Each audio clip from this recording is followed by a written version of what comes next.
Pampa Debates. Oferecimento GBUX, a proteção certa para a sua família. Unimed Porto Alegre, cuidar de você, esse é o plano. Biscoitos Zezé, carinho que vem de família. E Banrisul Digital, tudo no seu tempo. Estamos iniciando mais um Pampa Debates, nessa série de final de ano, onde a gente procura trazer aqui o balanço de entidades e de pessoas, a retrospectiva do que aconteceu em cada entidade no decorrer desse 2019 e as perspectivas para 2020. Já tivemos tantos por aqui, hoje temos o prazer e a honra de receber o nosso presidente do sistema Farsul, Senar e Casa Rural, nosso querido amigo Gedeão Silveira Pereira. Tudo bem, presidente? Meu querido amigo Paulo Sérgio, muita honra em vir no teu programa, no Pampa Debates, por mais uma vez. E num momento bastante interessante, estamos terminando o primeiro ano deste atual governo, em que as coisas mudaram no nosso Brasil. Tivemos um governo novo, tanto no estado quanto no federal. Estamos vivenciando momentos absolutamente novos e impensados há pouco tempo atrás. E ainda interessante também pela notícia que veio hoje, que também se confirmou o Lacage Pula aqui no nosso vizinho Uruguai, que é um país tão intimamente ligado ao Rio Grande do Sul, que vale a pena algum comentário também. Bom, o senhor entrou já no assunto político e obviamente eu traria esse assunto à baila aqui porque a gente pudesse debater. Mas então de cara, permite o senhor que já vivenciou vários governos, a meu exemplo também no nosso país, no nosso estado. Vamos começar pelo federal. O que mudou do que tínhamos na gestão petista, na gestão da esquerda no Brasil, que até pode se estender ao próprio governo do presidente e glorioso Fernando Henrique Cardoso, né, que foi tido como uma tábua de salvação em meio a um governo de direita, pretensamente de direita, que foi do Collor de Mello. Tivemos o seu impeachment, a entrada de Itamar Franco, enfim, mas os últimos anos ficaram restritos a uma administração esquerdista no Brasil. A gente começava sempre um governo novo, dando a ele 3 meses, depois passamos para 100 dias, depois passamos para o semestre. Hoje nós já estamos tolerando mais tempo, né, para se observar no governo. É que quando passa um ano, já passou 1/4 do governo.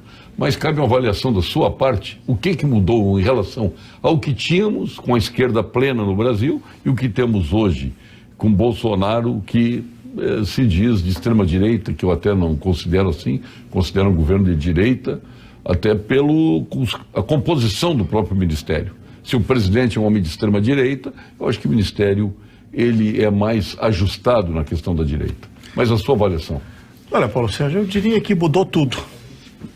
Porque, na realidade, nós tivemos aqui no nosso Brasil 22 anos de governo socialista, que começou com o FHC. E que nos trouxeram, sim, ao agronegócio brasileiro, uma insegurança jurídica muito forte. Tanto é que eu me recordo daquela época em que vivenciamos, em que os produtores rurais, que não tinham a envergadura que tem hoje, diga-se de passagem, foram considerados, inclusive, caloteiros, que não queriam pagar suas contas. E nos foi colocado uma série de provações, porque para o produtor rural e para o capitalismo mundial, uma cláusula pétrea é o direito de propriedade. O direito de propriedade para o produtor rural é o seu calcanhar de Aquiles. Ou se tem ou não se tem. E durante todos os 22 anos de governo socialista que o Brasil teve, que terminou com a queda da presidente e que entrou Michel Temer, aí terminou este governo socialista na nossa ótica, o direito de propriedade sempre foi relativizado. E essa relativização começou lá, ainda com a Constituição brasileira, e muito bem colocada e exercida por FHC na época, em que nós tínhamos uma quantidade de cláusulas que apenas relativizava o nosso direito de propriedade, o que para nós sempre foi muito ruim. E o agronegócio brasileiro, durante este período de 22 anos, de todos esses governos de esquerda, só não foi banido porque ele foi superior a esses temas, a essas dificuldades, e ele se tornou tão e eficientemente produtivo, esta foi a realidade, que os governos necessitaram da presença do agronegócio, porque quem salvou continuamente a balança comercial brasileira foi exatamente o agronegócio, pelo grande volume de exportações que sempre veio realizando, sempre crescentemente, ou seja, então ele passou por cima de todas as relativizações. Até que chegamos no dia 1º de janeiro de 2019, que sucedeu ao 28 de outubro, que foram as eleições, em que eu quase que posso afirmar 99,9% dos produtores rurais brasileiros votaram no presidente que aí está, pelo seu pensamento ideológico. Como muito bem colocasse, eu não o coloco num governo de extrema-direita, não, longe disso. Eu colocaria mais o governo Bolsonaro pelas pessoas que tem nos seus ministérios, pela média governo de centro-direita. Pela média governo de centro-direita, sem dúvida nenhuma. É o governo de centro-direita. Temos ministros espetaculares. Vamos pegar o ministro Tarcísio, vamos pegar a Tereza Cristina, vamos pegar o Ricardo... O próprio Moro. O próprio Hamilton Mourão. Hamilton Mourão, vice-presidente da República, Tereza Cristina, Ricardo Salles, Paulo Guedes, espetacular. Espetacular. Ou seja, o Tarcísio. Nós temos um ministério excelente, que eu diria um ministério eminentemente técnico, acima das questões políticas, embora não se possa abandonar o tema político, obviamente. É a política que traz as soluções para o país, em qualquer lugar do mundo é assim mesmo que funciona, mas de qualquer maneira é um governo que foi eleito pelos produtores rurais também, obviamente não foi eleito, mas teve a massa dos produtores rurais, que eu diria praticamente... Também foi eleito pelo... Também. Foi eleito pela maior parte da população brasileira, praticamente, nesse contexto, com os produtores rurais. Sem dúvida nenhuma. Praticamente 100% dos produtores rurais votaram em Jair Messias Bolsonaro e estão plenamente satisfeitos, sim, com as mudanças que nesses 12 meses, ou quase 12 meses, estamos com no fim do 10º mês, fim do 11º mês, obviamente, de governo, e as mudanças já são claras, evidentes, e o principal de tudo é que tu não vai conseguir reformar um país na velocidade que gostaríamos, porque as coisas ficaram aí dentro. Aí dentro disso, presidente, vem a questão da expansão de crédito. A gente passou por um regime militar, que eu chamo de redentora, né? Tem muita gente que fica brava com isso, mas sempre incentivando a poupança do povo brasileiro. E fomos realmente um país poupador. A poupança do brasileiro era enorme, inigualável. E depois nós passamos por um processo mais equilibrado, mas sempre com a redução da poupança que tínhamos e passamos a consumir. Quando entrou o governo Lula, a expansão do governo Lula se deu pela expansão do crédito. Aí se criou uma falsa ilusão do desenvolvimento, da plenitude, tudo isso. Inclusive no setor agrícola. Se criou uma bolha. Inclusive no setor agropecuário. Sem dúvida. Taxas atraentes, carências, enfim. E o pessoal realmente saiu às compras, né? Qualquer um de nós faríamos, o senhor é um produtor rural, sabe disso. Mas criou uma ilusão de desenvolvimento. À base de quê? De endividamento. E agora como é que soluciona isso aí? Um povo endividado, empresários endividados e o Brasil tendo que dar a volta por cima. Acho que tu está colocando com muita maestria o processo, como é que ele aconteceu, que hoje a gente entende.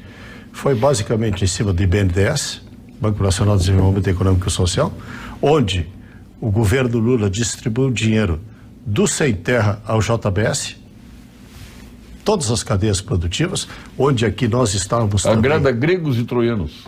Exatamente. Onde nós estávamos no meio, os agricultores, sim, onde de repente que nós tínhamos, por exemplo, para que as pessoas entendam, eu conseguia comprar naquela época um trator, eu tinha 5 anos de prazo com juro de 11,75.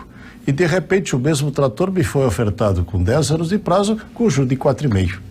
Então, como tu dissesse, o pessoal se foi às compras. Então aconteceu com todo esse pessoal que entrou nesse endividamento. Aconteceu no automóvel, aconteceu criou uma bolha, na linha branca, criou uma de utilitários domésticos. E como não podíamos fugir daquela clássica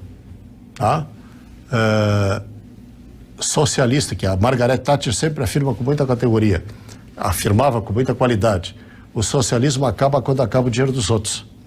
No momento que acabou o dinheiro, também acabou esse socialismo. E ficou a conta para pagar. E a conta ficou para todos, do mais pobre ao mais rico. Todos nós estamos pagando a conta.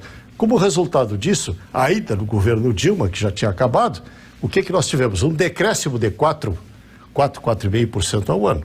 Foi um PIB negativo. E hoje, duramente, este ano estamos fechando, já com um PIB positivo de algo em torno de 1%. Então eu não diria assim, foi só 1%, não. Foi 1 mais 4,5% que nós estamos decrescendo. É um crescimento. Ou seja, claro. Então nós tivemos já... Em razão daquela base baixa, nós tivemos um crescimento percentual alto, mas com resultado nominal baixo ainda. Nominal baixo ainda. E não vai ser diferente, porque lentamente os empresários, as empresas, os empregos vão começando a se reformatar, porque o resultado disso, e para nós foi muito nefasto, porque nós perdemos 13 ou 14 milhões de clientes nossos. Por que clientes nossos? 13 ou 14 milhões? Porque todo mundo toma café da manhã, almoço e janta. Esta é uma realidade, óbvia. E as pessoas, quando perdem o emprego, ou que não têm recursos, alguma refeição não fazem. E as que fazem mal. Então nós perdemos a clientela. Isso fez muita falta ao agronegócio brasileiro. E pelo fato de ter feito, e sempre tem os dois lados, o agronegócio brasileiro teve que se lançar ainda mais fortemente no mercado internacional para poder compensar esta falta. E por isso que ele seguiu paulatinamente, ainda com estes resíduos bem equipado, tecnologicamente muito atualizado, ele continuou crescendo nesse período, inclusive está se prevendo ainda um crescimento. Porque se nós olharmos bem, o nosso setor da economia, o agronegócio brasileiro, este fabuloso agronegócio brasileiro, ele teve crescimento chinês.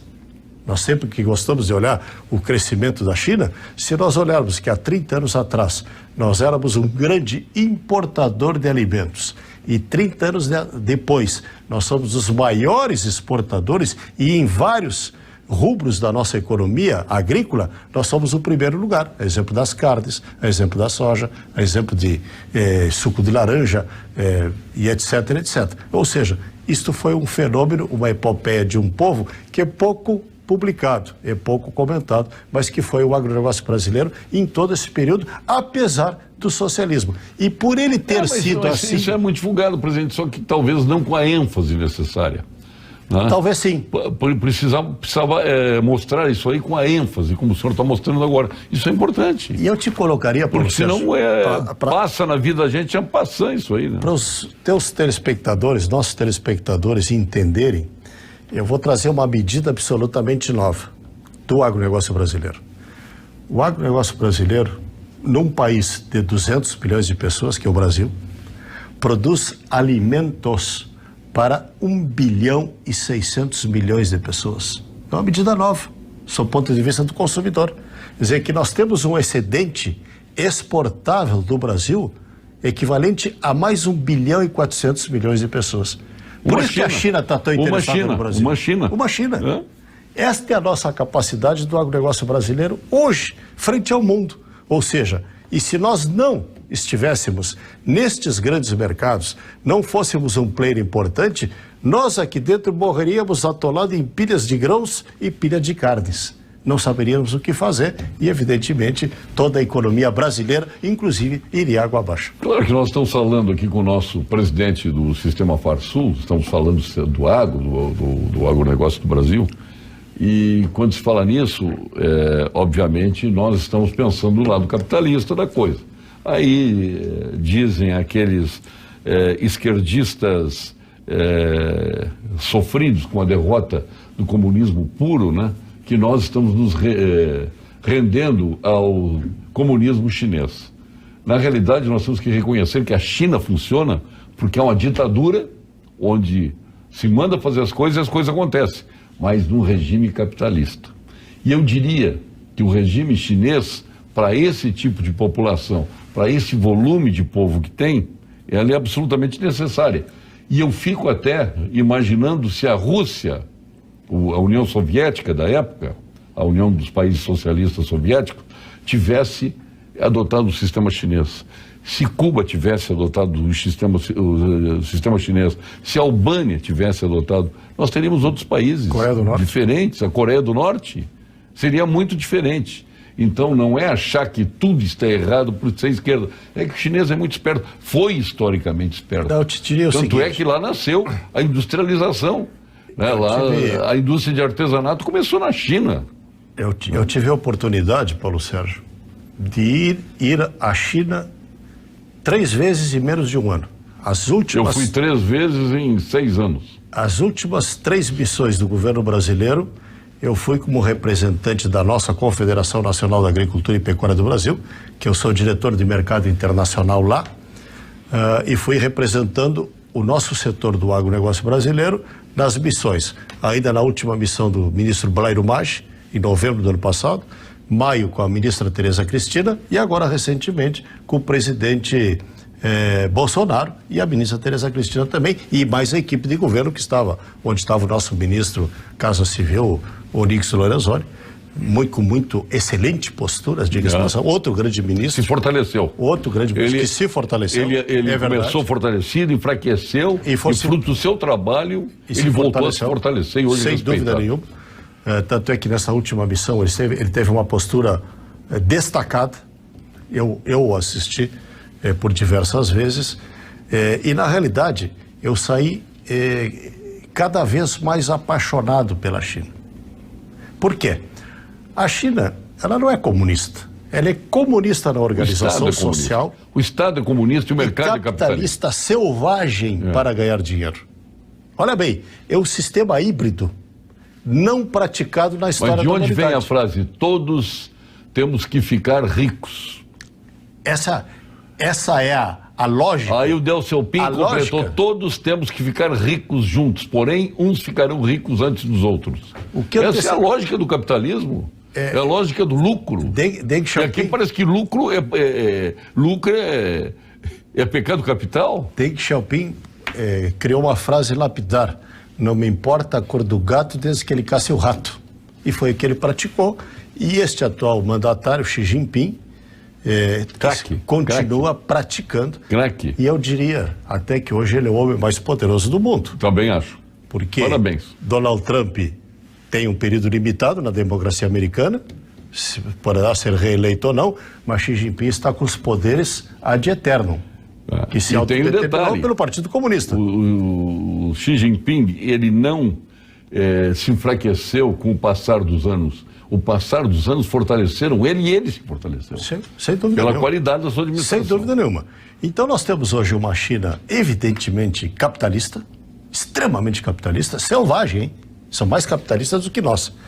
E tem uma organização social, porque na realidade na China é um país que está tendo sucesso sem o direito de propriedade. O que as pessoas têm lá é um direito de posse, temporária por 70 anos. Essa é a realidade. E dizer que existe segurança jurídica plena na China também não. Não tem. As grandes empresas e todas as grandes empresas do mundo estão lá e pelo potencial e pelo crescimento e o tamanho do mercado chinês. Não sei se o senhor concorda, presidente. Eu diria que o regime chinês é meritocrático. Lá se vence tanto na área privada. Nós fomos a cidade de Sorro, que tem 11 milhões de habitantes, cidade irmã de Porto Alegre, e o prefeito lá, que vale prefeito, o nome lá não é prefeito, nos ofereceu um banquete num palácio. Olha o tamanho do banquete, tinha uma mesa para 100 pessoas. E estava toda a delegação do Rio Grande do Sul. Aí depois tivemos uma coletiva com um intérprete, né, e eu perguntei para ele como é que ele tinha chegado à prefeitura. Ele disse, eu fui prefeito em outras 3 cidades anteriormente. E fui melhorando a minha competência, ganhando conhecimentos, fiz a escola do partido, a escola de formação de políticos do Partido Comunista Chinês, e o meu sonho é ser prefeito em Xangai ou Pequim. É o sonho dele. Que ele já estava no limite, uma cidade de 11 milhões, ele queria ir para uma de 20 milhões. Sim, que é uma São Paulo, né? É uma São Paulo. É uma São Paulo, 11 milhões de habitantes. E na China tem várias cidades acima de 11 milhões de pessoas. Mas vê que a meritocracia funciona. Nós visitamos uma escola lá do Partido Comunista, cada sala de aula com 12 alunos somente, vestindo terno escuro, gravata branca, camisa branca, gravata preta, o seu laptop, à mesa com o computador e com parceria com as principais universidades do mundo.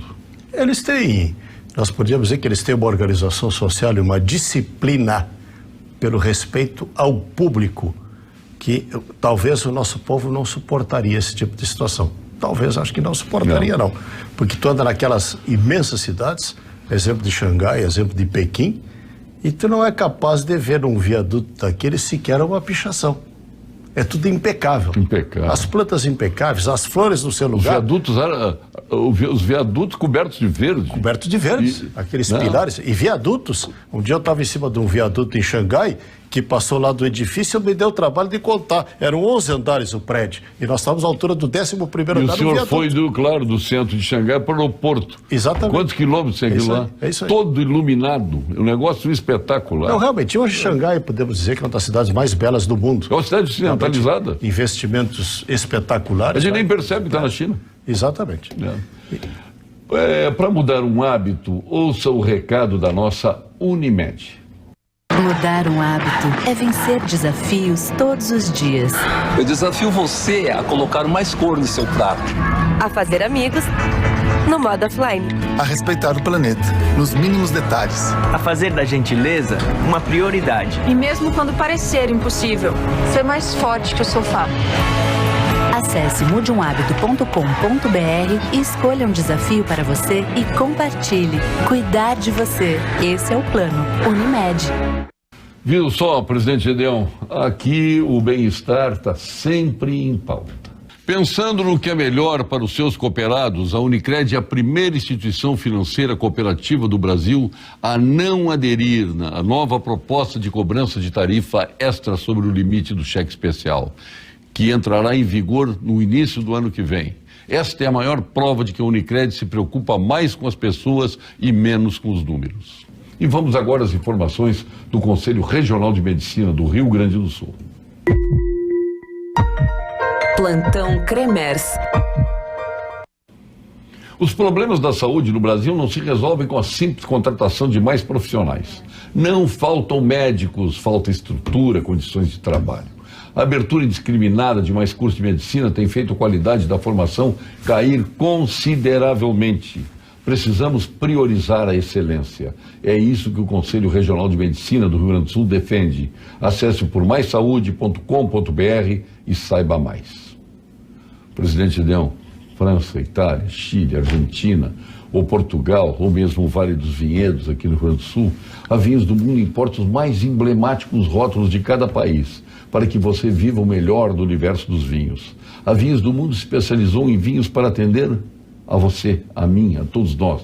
Passe uma loja das Vinhos do Mundo, na Cristóvão Colombo, 1493, na Getúlio Vargas, 1135 e na Lípio César, 203.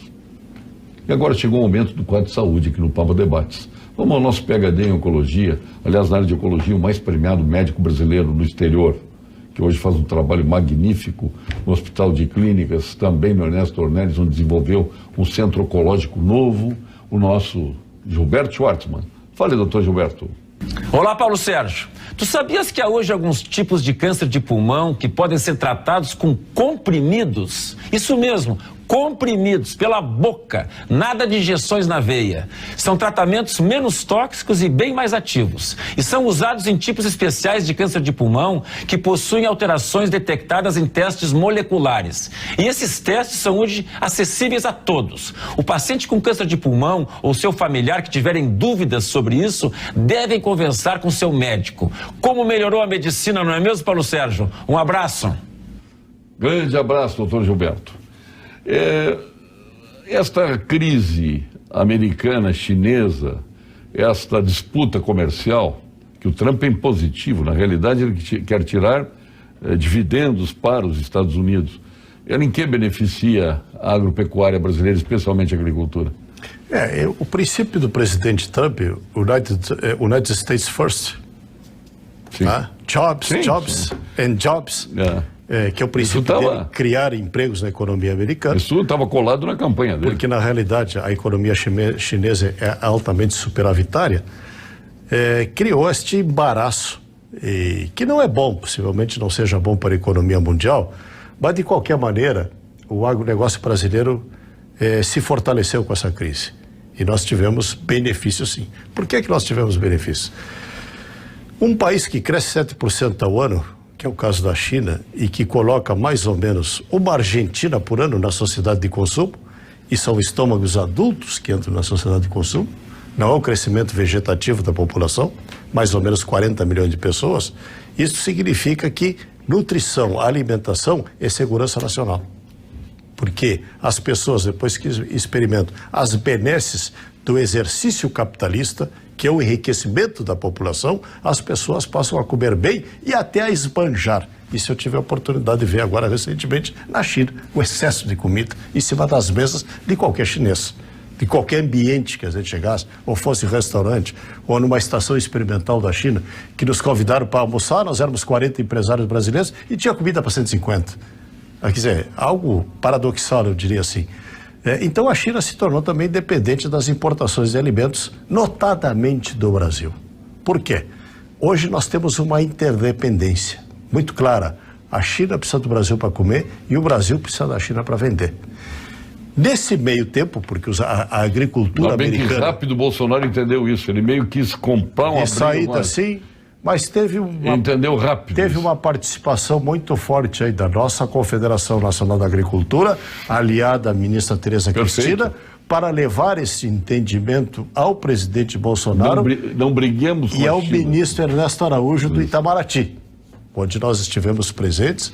Houve, inclusive, uma presença do presidente Bolsonaro na CNA, quando tivemos também com outros países altamente incomodados, que é o terceiro maior bloco importador do Brasil, que é a comunidade árabe. Lá tiveram 37 embaixadores, naquele momento que ele fez alinhamento automático também com Israel, e que não vamos entrar no mérito da questão.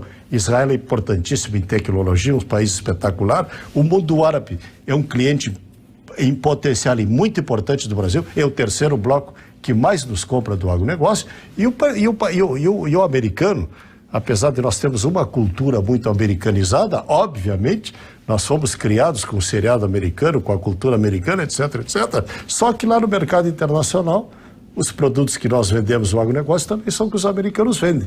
Então, o que aconteceu neste momento dessa briga China e Estados Unidos? O agronegócio brasileiro ocupou o espaço, porque a China teve um problema muito sério sanitário, que foi a peste suína africana, e por isso que hoje as pessoas até vão começar a brigar, dizer que a carne subiu muito de preço. As carnes, não é a carne, as carnes. Nós íamos entrar nesse assunto. As 3 carnes subiram de preço. Churrasco hoje, a carne de suíno está cara e a carne de frango também está cara. Para usar uma expressão bem gaudéria, que está caro para chuchu. Olhem bem o que significa hoje um mundo globalizado, que é o que nós vivemos e não tem como querer se afastar dele. Veio a peste suína africana, que dizimou o rebanho suíno chinês por uma questão sanitária, e pelo tipo de criatório deles, eles tiveram dificuldade, tem até hoje, de acabar com a peste suína, apesar de ser um país tecnologicamente muito desenvolvido, mas pelo tipo da suinocultura ser um produto de subsistência daquele habitante lá do interior do país, e eles tinham a produção maior da China, era de carne suína. O que eles tiveram que fazer? Tiveram que fazer abate sanitário e antecipar os abates dos suínos sadios, porque ele também não tem, essa peste não tem nenhuma interferência na saúde humana, e fizeram um estoque, sabendo que aquele estoque teria prazo curto até o fim deste ano. Então, ao mesmo tempo em que fizeram isso, eles saíram ao mundo a habilitar a indústria frigorífica mundial. Argentina, no Uruguai, no Brasil, até na Irlanda, Nova Zelândia, Austrália, para terem o fornecimento das 3 carnes para tentar substituir a ausência da produção da carne suína. Porque, para vocês terem ideia, o Brasil exportando muito para a China, iria exportar 250 mil toneladas de carne suína, quando o consumo deles é acima de 3 milhões de toneladas. Então, um troço fantástico que aconteceu. Então, a China saiu do mundo a comprar carnes, as 3 carnes, e ao mesmo tempo diminuiu a importação de soja, que podia nos afetar, porque o Brasil é o primeiro exportador mundial de soja. Então, a China, este ano, importou 11 milhões de toneladas a menos. Onde é que nós nos beneficiamos? Que se o americano tivesse no mercado, o preço da soja aqui teria descambado. Teria vindo qualquer coisa em torno de entre 50 e 60 reais. E teve essa tendência. Só não aconteceu isso porque eles estavam brigados com os Estados Unidos e caíram, favoreceram o agronegócio brasileiro. Porque vieram aqui buscar não só a soja, como também as carnes. Por que a carne explodiu? As carnes explodiram e no mundo inteiro, hein? Isso é um fenômeno que está na Argentina, está no Uruguai, está no Brasil, está em todas as partes, em função da demanda chinesa. Então, os chineses passaram a comprar quantidades impressionantes dos 3 produtos. O preço internacional dessas 3 commodities explodiu, evidentemente, e hoje está a colocação. Quer dizer, por um movimento de um país que tem 1,5 bilhão de pessoas, extrapola para todos os mercados do mundo e que veio, em última análise, a beneficiar, evidentemente, a pecuária brasileira. Bom, vamos trazer agora para a nossa realidade gaúcha aqui. Nós temos aí um governo com extrema dificuldade. A gente tem ouvido aí o governador Eduardo Leite, a situação é de muita dificuldade, de extrema dificuldade. Na realidade, hoje, a arrecadação do Estado, que não é baixa, é uma arrecadação alta em função dos altos impostos, mas 82% comprometido com folha de pagamento. Ninguém suporta isso. E ninguém merece isso. Eu sou inteiramente a favor das privatizações. Vamos privatizar a saúde, vamos privatizar ensino, o Estado vai comprar voucher, diminuir a carga e a pressão das corporações. Nós estamos precisando fazer uma revolução, mas uma revolução na gestão. É isso que nós precisamos fazer. Sair deste modelo trivial do rentismo e tudo mais e passar para um modelo de privatizações urgentes, que não tenha barreiras jurídicas, nem barreiras e pressões da corporação que sejam aceitas pelo Estado. O Estado normalmente arrefece quando sofre uma pressão no cangote. Então, essas dificuldades todas trazem dentro do próprio setor agropecuário aquilo que se diz que o Estado vai bem das porteiras para dentro e vai mal das porteiras para fora. Temos todo tipo de problema da porteira para fora, o que encarece sobremaneira tudo, e muitas vezes isso passa pelo empresário que é acusado de ser explorador, né, de trazer para a sociedade preços que não se viabilizam pelo poder aquisitivo e pelo próprio atraso salarial. Como é que se muda esse estado de coisas, presidente? Eu dei a minha opinião agora, como dou sempre aqui, mas o importante é a sua, não é minha. Paulo Sérgio Pinto, visão nossa. Ao meu ver, a reforma mais importante que o país tem que fazer ainda não fez. Até mais importante que a própria previdenciária, que é a reforma administrativa, que está sendo falada. Por quê? O Estado brasileiro está falido nas 3 esferas: no município, no Estado e na Federação. Esta é a nossa realidade. Quem paga impostos, que é o setor privado, porque o Estado... E que não suporta mais não pagar. Gera nada, não suporta nem um centavo a mais. E quem recebe do outro lado também está absolutamente satisfeito, porque eu não acredito que as pessoas queiram receber o seu salário, justo ou não, parceladamente e com atraso. Ou seja, o modelo que aí está não satisfaz absolutamente ninguém mais. Não é novidade para nós, que começou com José Ivo Sartori. O governador anterior de esquerda, Tarso Genro, não teve esse drama porque ele se socorreu dos depósitos judiciais naquela época. José Ivo Sartori já teve problemas. A própria IEDA também. A IEDA recebeu aqueles recursos do CE, aqueles atrasados do CE. E foi aqui. Pegou o dinheiro da privatização do Banrisul, do aumento capital do Banrisul, que era para ser usado no Fundo Previdenciário, e usou para o Caixa Único.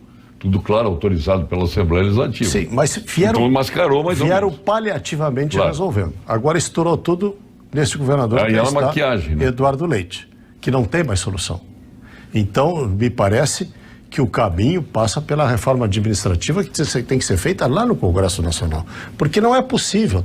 E veja bem, a gente sabe os números do setor público, quanto é que hoje qualquer jovem nosso, ele prefere ir para o setor público do que para a iniciativa privada.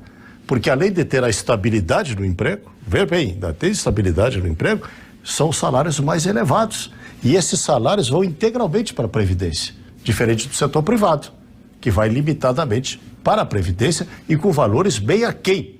Então, isto tem que ser solucionado. Isso não pode continuar assim. Isso só como ao ponto que o nosso governador de ferro para resolver. É um gestor de folha. Ele não é mais um administrador do Estado, ele é um gestor de folha de pagamentos, sem recursos para tal. Então nós temos o Estado do Rio Grande do Sul, que é um Estado rico. O Estado do Rio Grande do Sul é um Estado rico, mas o privado vai bem. O público é que está quebrado. E o privado não consegue pagar nem um centavo a mais, sob pena de também começar a quebrar juntamente com o Estado. Esta é uma realidade. E até certo ponto já quebrou. Porque o Estado... As empresas indo embora daqui para Santa Catarina, indo embora daqui para o Nordeste, indo embora daqui para o Paraguai. Que lastimavelmente nós estamos num marasmo, porque o Estado do Rio Grande do Sul, que é o segundo ou terceiro, briga com o Paraná, é mais importante Estado do agronegócio. O Estado do Rio Grande do Sul, que tem o segundo polo metal mecânico, ele é perto, só perde para São Paulo. E dizer que é um Estado frágil? Não, é um Estado rico. É uma questão só de conseguirmos reorganizar a estrutura estatal para que o Estado volte a poder ter capacidade de investimento, porque o investimento é zero, e aí também os setores privados começam a se ressentir. E nós do agronegócio, principalmente, pela falta de infraestrutura, pela falta de logística, precisamos de Mas vamos dizer uma coisa que... ferrovias... O senhor deve vivenciar isso aí e, obviamente, está na luta para a solução. É mais caro o transporte não me toque ao Porto de Rio Grande do que de Rio Grande a Xangai, na China. Sim, verdade. Verdade. Isso é inacreditável. Em função de quê? Falta de investimentos do Estado. Então, na realidade, nós temos que resolver o problema do Estado e tu está absolutamente correto quando falas em privatizações.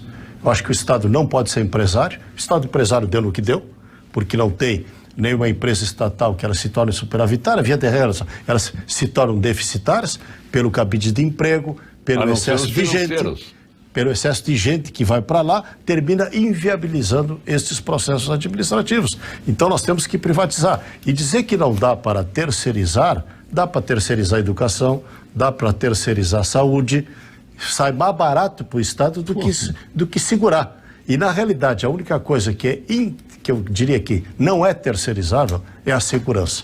Isto é função típica de Estado. Não, claro, perfeito. Função típica de Estado. Segurança. Perfeito. Segurança é de Estado. Não tem empresa privada que possa fazer segurança como faz o Estado. É função. Agora o resto, ainda que seja o prerrogativo do Estado, saúde, educação, infraestrutura e segurança, eu diria que dos quatro, a única que não dá para terceirizar é segurança. O resto tudo dá para trabalhar com o privado. Que detém esses monopólios, vamos dizer assim, e que deveria fiscalizar, acaba não fiscalizando, né, em detrimento do próprio setor que acaba fragmentado, fragilizado e falido, né?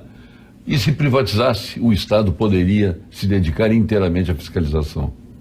Que este é o real fator da existência do Estado. Fiscalizar para o cidadão ter melhor e mais. Os atos regulatórios. Claro. Isso tem que ser realmente poder de Estado.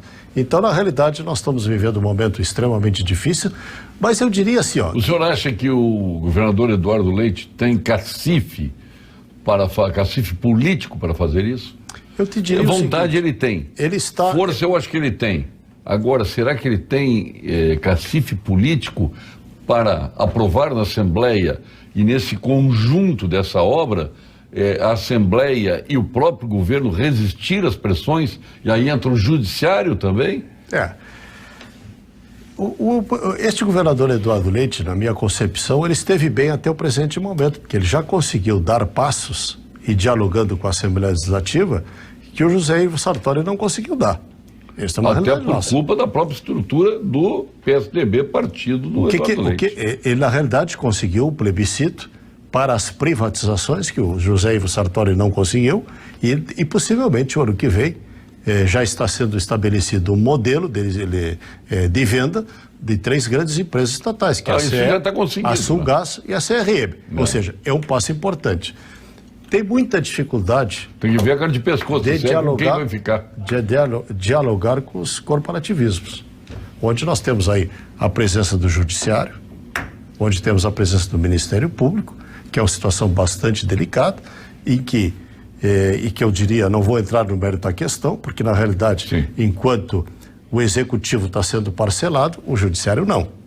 Mas daqui a pouco, pelo sacrifício, eu acho que há que entender que se o processo é doloroso, ele tem que ser doloroso para todo mundo. E aí não tem corporação que pudesse sair do lado de fora. Porque o que nós os nossos dirigentes, as nossas lideranças, os próprios lideranças do setor público têm que entender que o que não existe é dinheiro.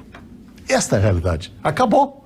O dinheiro acabou, então não tem mais como continuar, não tem mais química que se possa fazer ou mágica que se possa fazer para retirar mais recursos, porque se tivermos mais recursos do Estado pagador, que é a iniciativa privada, que é quem gera recursos, essa iniciativa mesmo começa a morrer também. E aí a situação é cada vez pior. Na visão da CNA, já que o senhor é o homem que cuida das relações internacionais da CNA, de mercado, o Mercosul acabou, está falido, nunca existiu. O que o senhor pensa do Mercosul e de seus acordos bilaterais? Bem colocado, aí Paulo Sérgio. Não é quadrilaterais até?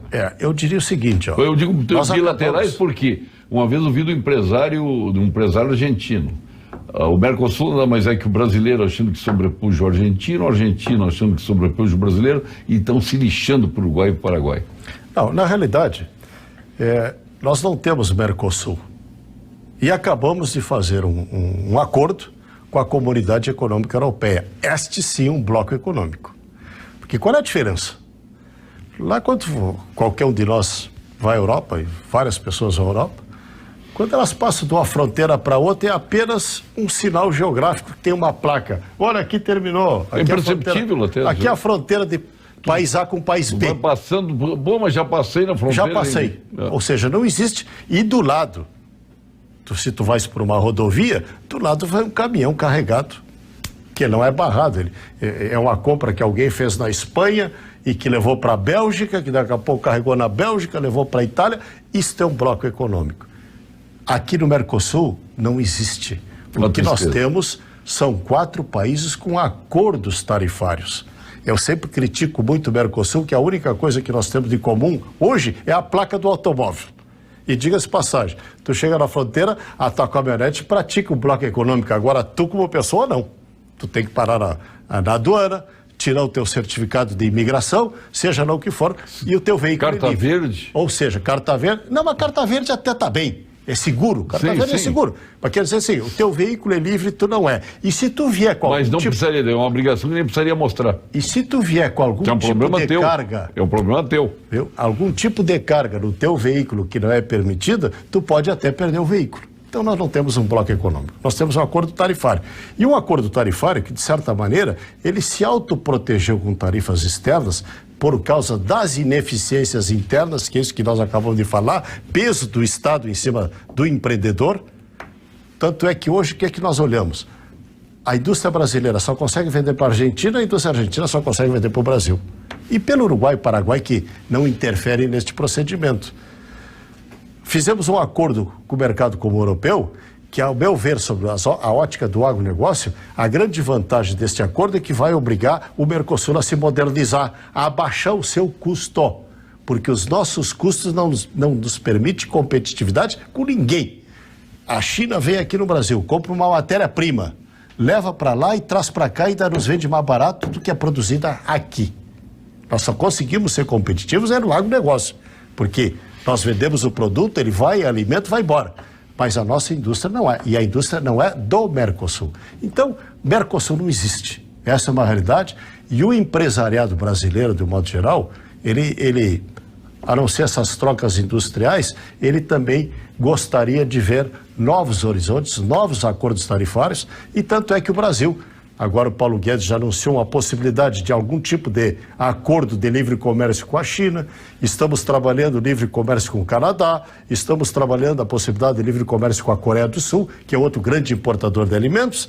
E aí as coisas começam a acontecer. Agora, até que ponto eles possam levar o Mercosul? E inclusive com as diferenças ideológicas e que estão agora se reacendendo com a eleição do presidente argentino, que volta o kirchnerismo a liderar a Argentina, e por isso que eu te falava agora e saudava os uruguaios, porque se elegeu no Uruguai um presidente alinhado com o presidente brasileiro e com a ideologia que também está no Paraguai, neste momento. Então agora nós temos três pensamentos diferentes de um quarto pensamento.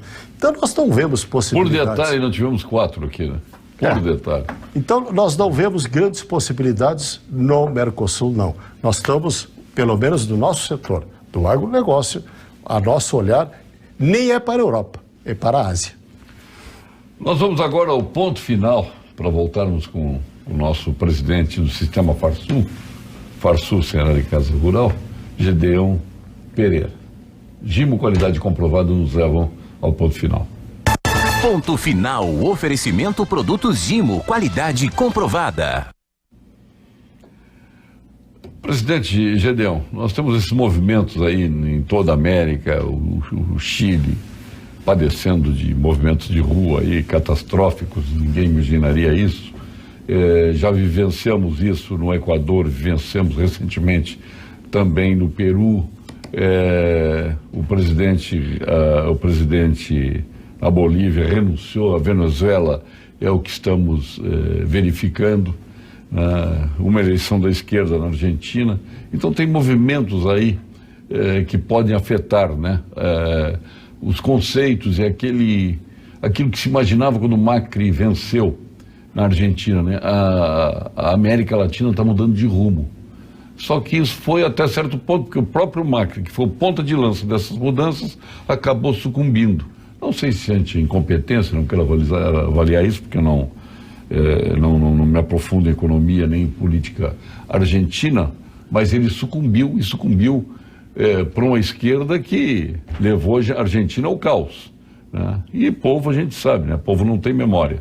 Como é que o senhor está vendo isso e de que maneira isso pode afetar a vida do Brasil nesse contexto da nossa América Latina de Deus? A gente que anda pela América Latina, nós trazemos grandes preocupações e, a meu juízo, nós temos uma herança cultural muito forte da Península Ibérica.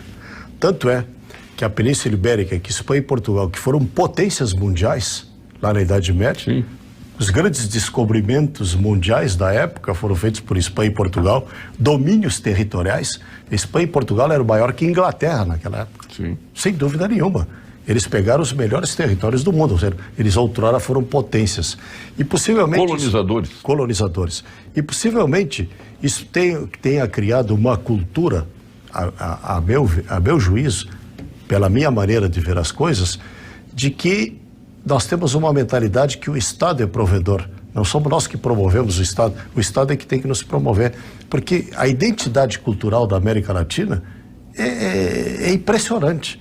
Todos os nossos países são muito parecidos. Basta tu ir ao Uruguai, tu ir à Argentina, tu vai ao Chile, tu vai ao Peru, tu vai ao México, e nós pensamos, só muda o idioma e os dialetos regionais do espanhol, porque nós somos os únicos que falamos português, e tu vê que a cultura é muito parecida, e eu atribuo isso a uma certa herança da Península Ibérica. Então, este desacerto que existe historicamente na América do Sul, agora que nos parecia que ia tomar um rumo, nós já estamos com movimentos de rua pré-revolucionários. Olha o que aconteceu no Chile. Dá para entender o que aconteceu no Chile? A melhor economia da América do Sul está no melhor processo crescimento do produto interno pré-revolucionário. Parece que aquela história, aquele dito popular que nós temos, se há governo, sou contra. E é um dito muito bem colocado, de passagem, da herança que nós trouxemos no nosso DNA da Península Ibérica. Isso vai acontecer no Brasil lá no futuro. E o que está acontecendo? Quando acontecer a realidade da reforma previdenciária lá na frente, nós vamos ver revoltas no Brasil no mesmo sentido. E tu vê... A reforma previdenciária lá atrás, que era excelente, que serviu de modelo para nós, ela teve reflexos agora. Com certeza. E uma preocupação que nos traz sobre a ótica e o ponto de vista do investidor estrangeiro, quando ele vem para uma região, ele não enxerga só o Brasil, ele enxerga a região. Possivelmente esse reflexo em cima do dólar, que está ao redor dos 4,20, eu não sei quanto é a cotação, mas esse dólar que subiu intempestivamente, quando nós olhamos os fundamentos da economia brasileira, que são ótimos, eu diria, um país que tem quase 400 bilhões, deve ser uma das economias do mundo que tem as maiores reservas cambiais em dólares, possivelmente seja o Brasil, um dos, não é o mais, mas é um dos. E os fundamentos da economia, uma certa orientação, reformas de Estado, etc., nos leva a uma condição que diz, mas como é que tu explica essa taxa de câmbio que traz preocupações ao empresariado, porque a melhor taxa de câmbio é a taxa de câmbio previsível. Perfeito. E hoje nós estamos com imprevisibilidade. Na realidade, isso está acontecendo. E se vamos falar com o próprio ministro da Economia, ele está só com incertezas no câmbio. Né? Evidente. E se nós vamos olhar, possivelmente isso aconteça no fim de ano, porque é verdade que fim de ano também as empresas repatriam os lucros, levam muitos lucros para suas matrizes, e isso sempre dá uma pressão em cima do câmbio. O capital especulativo começa a sair. Foi embora. Evidentemente. Esse já foi. Né? Como dá uma trancada por causa dessa insatisfação social na América do Sul, o Brasil também é contemporizado, entre aspas, por esse tipo de situação que está colocada. Presidente, então traz desconfiança. Vamos à nossa Farsul. A reforma trabalhista que afetou pesadamente os sindicatos chegou a afetar a Federação da Agricultura do Rio Grande do Sul? Sim. O senhor teve perdas? Evidentemente que sim.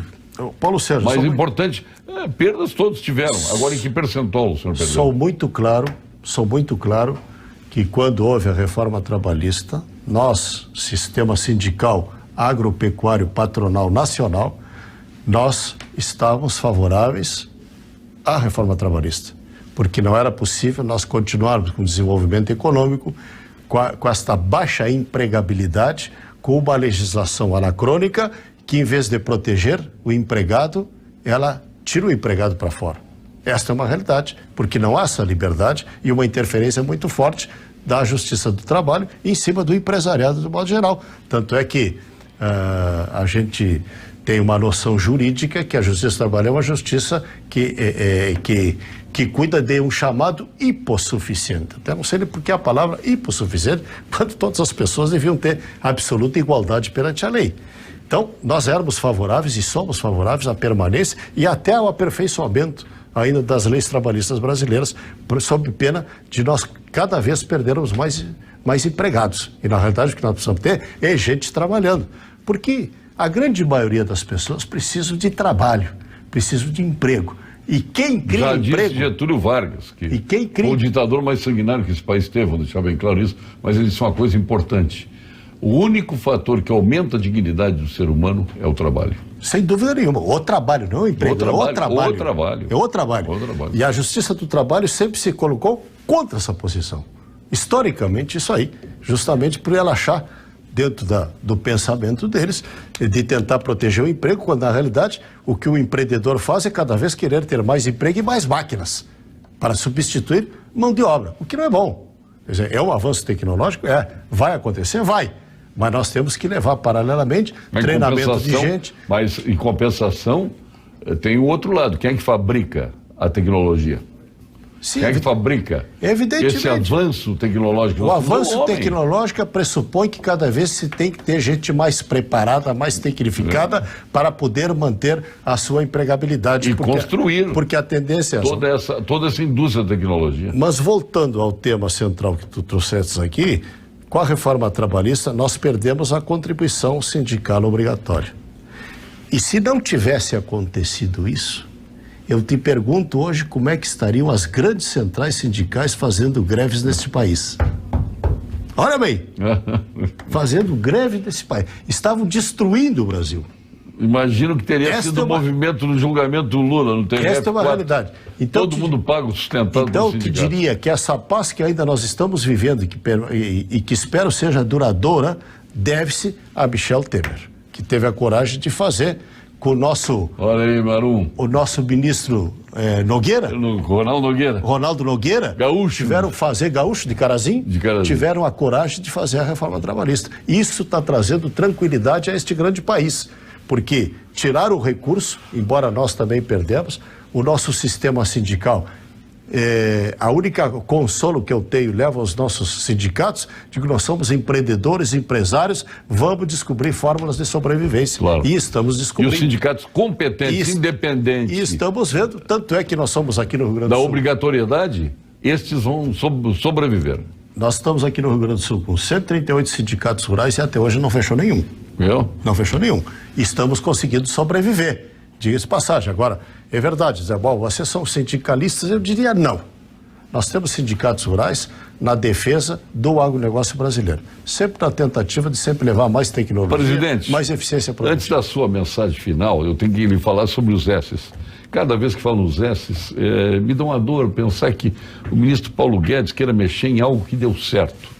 Né? Nós temos poucas coisas no Brasil com correção, que está alinhada e tal, o sistema S é um deles. Claro, tem problema aqui, acolá tem que combater o que está errado, né? E não pensar que o sistema S tem que ser retalhado, tem que ser reduzido. Presta um serviço fantástico para a nação brasileira. Eu até comparo ao outro S, que é o serviço militar. O dia mais triste do Exército foi quando aquela garotada do governo Fernando Henrique Cardoso foi desincorporada em meio ao serviço militar. Soldados saíram chorando do quartel. Me lembro do coronel Erildo, que chorou, disse que foi o dia mais triste da vida dele, foi ver aquela desincorporação, porque não tinha alimento para dar para os soldados. Lamentável aquilo. Mas como é que o senhor está vendo essa situação? E se o ministro Paulo Guedes vai continuar nesse intento de apequenar o sistema S? A minha preocupação, porque não tem um pila do governo. O sistema S... Não tem R$1 de governo. O sistema S é um sistema muito bem gerido pelos empresários. Perfeito. Na parte que lhe toca. Aqui no Rio Grande do Sul, vamos chamar para o Rio Grande do Sul. A Fiergs tem o S dela, a Fé Comércio tem o S dela e a Farsul tem o seu S. E que o Paulo Guedes está falando em desonerar a folha de pagamentos, que realmente ela paga muito tributo. Na realidade, e eu tenho uma certa revolta com isso. Mas este não é um tributo, mas essa é uma contribuição com resultados práticos e rápidos. Deixa eu te colocar, eu tenho uma preocupação muito grande, Paulo Sérgio, que as pessoas ganham pouco e os empresários pagam muito por cada pessoa empregada. Isso o Brasil tem que mudar. Não sei como, mas tem que mudar. Não é possível. Então é melhor tu tirar um fundo de garantia que o pessoal vai receber a longo prazo, daqui a pouco dá direto no salário. Bota o salário porque ele vai incorporar esse dinheiro diretamente na economia. Deixa só o INSS porque ele tem que se aposentar. Show. Mas são coisas assim. Por que o Estado tem que gerir esse tipo de situação? Alguém já levantou esse assunto do fundo de garantia por tempo de serviço?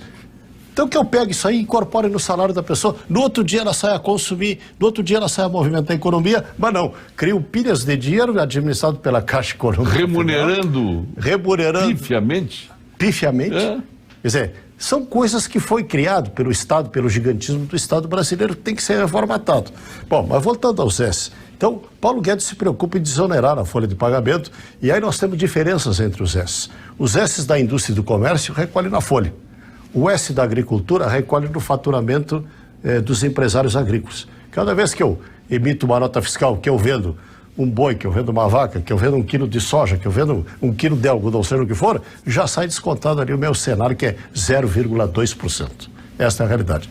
Então, todo o sistema S, pelo fato de ser gerido, ele não é agigantado. Ele não se transformou da atividade meia em atividade fim. Porque a atividade fim é o empresário industrial, é o empresário do comércio.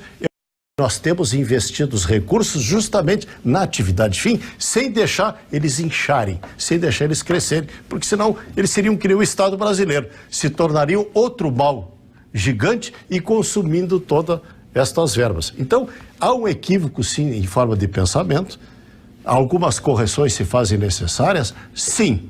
Algumas correções se fazem necessárias, mas que se façam as correções, mas que não se matem escolas espetaculares de formação profissional, tanto da indústria, quanto do comércio, quanto do agronegócio. Do nosso S, que é o que eu entendo, pelo menos penso em entender, nós hoje estamos levando treinamento de mão de obra a mais de 120 mil pessoas por ano. Talvez seja a maior escola do Rio Grande do Sul, talvez seja. Uma escola só com 120 mil treinandos em diversos cursos, evidentemente, diversas modalidades, e agora já entramos com uma inovação, estamos entrando a partir do ano que vem, que é assistência técnica e gerencial gratuita para o produtor rural. Perfeito. Justamente para chegar em níveis que não tem nenhum tipo de assistência. Agora o senhor tem franqueado os nossos microfones e câmeras para se dirigir a este Rio Grande do Sul, para nós 106 retransmissoras e 4 geradores de televisão. Sem dúvida nenhuma, meu querido amigo, eu sou um otimista por natureza. Na realidade, estamos indo para um ano de 2020, cheio de expectativas, sim, no nosso setor, cheio de expectativas. Temos um governo que estamos para e passo com eles, tanto federal quanto estadual, diga-se passagem que também nós estamos de acordo com essas movimentações do governo do Estado. Nós precisamos transformar o Estado brasileiro para que todos nós possamos ser felizes amanhã depois, porque na realidade o que todo mundo pensa é ter o seu recurso, ter o seu dinheiro e poder sair a consumir. E isso só pode acontecer se o Estado brasileiro como um todo entrar em desenvolvimento econômico, e nós precisamos ter crescimento de 2, 3, 4, 5% ao ano. E nós estamos com essa expectativa. Achamos que o Brasil nunca reuniu condições tão favoráveis e tão positivas para ter crescimento econômico já a partir do início de 2020. Sua continência iria para quem, considerando o ano que nós vivemos? Presidente Jair Messias Bolsonaro. Maravilha, bela continência. E a minha continência vai para a ministra Tereza Cristina, que eu tenho certeza que o senhor gostaria também de mandar a continência para ela. Sem dúvida nenhuma, porque aliás ela faz parte desta equipe. É claro. E eu também não posso esquecer, já que estamos multiplicando, porque o pai de toda a história é o presidente. Esse pessoal todo está na volta porque ele se elegeu e de uma maneira absolutamente distinta daquilo que a história apontava, a maneira com que Jair Messias Bolsonaro se elegeu. E eu também não posso deixar de colocar nesse grupo aí o ministro da Casa Civil, nosso querido amigo Onyx Lorenzoni. Perfeito. Que, diga-se passagem, foi lançado como ministro da Casa Civil lá dentro da nossa Expo Inter do ano passado, quando o Jair Messias Bolsonaro estava lá e tu estava junto. Isso, verdade. Presidente, muito obrigado pela sua presença aqui, um abraço aos seus pares de Farsul, Senar, Casa Rural, o Sistema Farsul. Uma alegria imensa tê-lo aqui, parabéns pelo seu ano. O senhor também merece a continência da Rede Pampa, pelo belo trabalho que tem desenvolvido e levado essa mensagem positiva do Rio Grande do Sul para o Brasil e para o mundo, né? Então, temos um imenso orgulho de ver eu ia brincar com o caxerense, mas não, um bagiense, não em Bagé, o pessoal fica chateado. Um bagiense é a testa da nossa Federação da Agricultura, do nosso sistema Farsul aí. Um grande abraço, senhor, e sucesso agora em 2020, né? O senhor merece. Meu querido amigo, muito obrigado e muito honrado, mais uma vez, vir aqui no Pampa Debates. E vamos continuar no Pampa Debates com esta série, né, os relatórios, né, as avaliações e as perspectivas para o ano de 2020. Hoje, tendo no ar o presidente do Sistema Farsul, Gedeon Pereira. Muito obrigado e sempre de segunda a sexta-feira estaremos aqui trazendo o melhor do nosso Rio Grande do Sul para a razão de ser da nossa existência, o nosso telespectador. Boa noite.